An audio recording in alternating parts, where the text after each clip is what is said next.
जब Genghis Khan ने Mongolia को एकजुट कर लिया था, तो उस समय चीन कई अलग अलग साम्राज्यों में बटा हुआ था। चंगेज खान द्वारा मंगोल साम्राज्य की गद्दी संभालने के बाद किसी ने यह नहीं सोचा था कि वो अपने साम्राज्य को बढ़ाने के लिए चीन के साम्राज्य से दुश्मनी ले सकता है। मगर मंगोल साम्राज्य का सम्राट बनने के बाद ऐसे हालात पैदा हो गए जिसकी वजह से चंगेज खान को चीनी साम्राज्यों पर हमला करने का मौका मिल गया। चंगेज खान के मंगोलियाई साम्राज्य की पश्चिम दिशा में तंगुट साम्राज्य था, जिसे पश्चिमी जिया साम्राज्य के नाम से भी जाना जाता था। तंगुट साम्राज्य ने चंगेज खान के एक दुश्मन को अपने राज्य में पनाह दे दी थी। चंगेज खान ने तंगुट के सम्राट से उनके दुश्मन को उनके हवाले करने की गुजारिश की, लेकिन तंगुट के सम्राट ने चंगेज खान को ऐसा करने से साफ इनकार कर दिया। चंगेज खान ने इसे अपना अपमान मानते हुए तंगुट साम्राज्य पर हमला करने की घोषणा कर दी। सन 1207 में चंगेज खान द्वारा किए गए हमले ने तंगुट साम्राज्य के कई शहरों को बर्बाद कर दिया।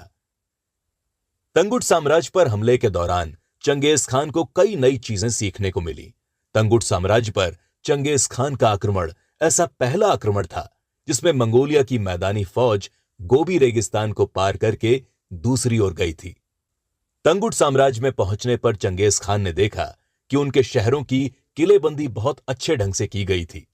चंगेज खान की फौज भले ही अनुशासित, आक्रामक और फुर्तीली थी, लेकिन अभी भी उनके पास ऐसी तकनीक मौजूद नहीं थी जिनकी मदद से वो किले की दीवारों को तोड़ सकें। इस स्थिति से निपटने के लिए चंगेज खान ने बेहद अनोखे तरीके अपनाए। जब चंगेज खान ने यह महसूस किया कि वो शहर के किले की दीवार नहीं तोड़ सकता, तो उसने किले के बाहर रहने वाले तंगुट साम्राज्य के लोगों की हत्या करना शुरू कर दिया। इसके अलावा चंगेज खान ने किले के अंदर राशन पहुंचने के सभी रास्तों को बंद कर दिया। तंगुट साम्राज्य की एक और बड़ी कमजोरी यह थी कि हाल में ही साम्राज्य के भीतर तख्ता पलट हुआ था। इस वजह से राजनीतिक तौर पर तंगुट साम्राज्य में पहले से ही उथल पुथल मची हुई थी। इसी उथल पुथल के बीच चंगेज खान के आक्रमण ने तंगुट साम्राज्य की नींव हिलाकर रख दी। इन सब मुसीबतों के बावजूद तंगुट साम्राज्य के पास लगभग 1.5 लाख सैनिकों की फौज मौजूद थी। तंगुट साम्राज्य के योद्धाओं की संख्या चंगेज खान के सैनिकों के मुकाबले लगभग 2 गुनी थी। हालांकि तंगुट साम्राज्य चंगेज खान के फुर्तीले, जांबाज योद्धाओं और अजीबोगरीब रणनीतियों के आगे नहीं टिक सका और उसने मंगोलों के आगे घुटने टेक दिए। तंगुट साम्राज्य की स्थापना तिब्बती लोगों द्वारा पीली नदी के ऊपरी क्षेत्र में की गई थी। तंगुट साम्राज्य ऐसे स्थान पर था जहां से वो पूर्व के चीनी साम्राज्यों और पश्चिम के मुस्लिम साम्राज्यों के बीच होने वाले व्यापार पर अपना प्रभाव रखता था। तंगुट साम्राज्य को अपने कब्जे में लेने के बाद चंगेज खान को एक ऐसे साम्राज्य पर अधिकार हासिल हो गया जिसके जरिए वो सिल्क रूट से होने वाले व्यापार की बदौलत मंगोल साम्राज्य के लिए कीमती वस्तुएं हासिल कर सकता था। तंगुट साम्राज्य की जमीन इस्तेमाल करके चंगेज खान अब चीन के अधिक समृद्ध और अमीर साम्राज्यों पर भी हमला कर सकता था। सन 1209 में चंगेज खान ने तंगुट साम्राज्य पर अपना कब्जा स्थापित कर लिया और उस साम्राज्य के राजा ने भी चंगेज खान को अपना सम्राट मान लिया। लेकिन चंगेज खान तंगुट साम्राज्य पर अपना कब्जा कर ही पाया था कि इसी दौरान दक्षिण के जुरचेन नाम के समृद्ध और शक्तिशाली साम्राज्य के गोल्डन खान की मृत्यु हो गई। यह वही जुरचेन साम्राज्य था जिसने चंगेज खान और ओंग खान के साथ मिलकर तातार कबीले पर हमला किया था। जुरचेन साम्राज्य को मध्य एशिया के मैदानों पर अपने नियंत्रण के लिए जाना जाता था, लेकिन जब बूढ़े गोल्डन खान की मृत्यु होने के बाद उसकी जगह एक युवा गोल्डन खान ने ले ली, तो उससे चंगेज खान की बढ़ती हुई शक्ति और प्रभाव देखा नहीं गया। अपने नियंत्रण और शक्ति का प्रदर्शन करने के लिए गोल्डन खान ने चंगेज खान और मंगोलियाई साम्राज्य को यह आदेश दिया कि वो अपनी वफादारी साबित करने के लिए नए गोल्डन खान के अधिकार में आ जाएं। चंगेज खान के पास जब जुरचेन साम्राज्य के दूत ये संदेश लेकर पहुंचे तो वो गुस्से से तिलमिला उठा।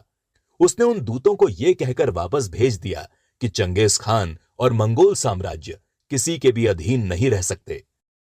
चंगेज खान द्वारा गोल्डन खान का प्रस्ताव ठुकराया जाना एक प्रकार से बगावत की निशानी थी। चंगेज खान ने अपनी सेना इकट्ठी की और गोल्डन खान के जुरचेन साम्राज्य पर हमले की घोषणा कर दी। अब चंगेज खान एक बार फिर अपनी फौज के साथ गोबी के रेगिस्तान को पार करके तंगुट साम्राज्य के जरिए जुरचेन साम्राज्य की सीमाओं पर पहुंच गया।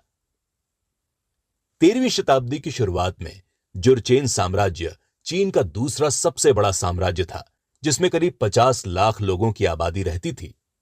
सन 1211 में जब चंगेज खान ने जुरचेन साम्राज्य पर हमला करने के लिए गोबी रेगिस्तान को पार किया तो उसने एक ऐसे अभियान की आग लगा दी थी जिसकी चपेट में जल्द ही पूरी दुनिया आने वाली थी। शुरुआत में ऐसा बिल्कुल नहीं लगा कि चंगेज खान के इरादे किसी भी प्रकार से वैश्विक स्तर पर जंग करने के हो सकते हैं, लेकिन जुरचेन साम्राज्य पर हमला करने के लिए जब वो अपने ताकतवर और तेज तर्रार योद्धाओं को लेकर निकला तो उसके बाद उसने रुकने का नाम नहीं लिया। सिंधु नदी से लेकर डेन्यूब नदी तक, प्रशांत महासागर से लेकर भूमध्य सागर तक केवल 30 साल के भीतर यह मंगोल योद्धा अपने रास्ते में आने वाली हर फौज को हराने वाला था, हर किले को गिराने वाला था और हर साम्राज्य पर मंगोलों का झंडा लहराने वाला था। मंगोल साम्राज्य के विस्तार और चंगेज खान की बढ़ती ताकत के बारे में जानने के लिए चलिए चलते हैं अपने अगले एपिसोड की ओर।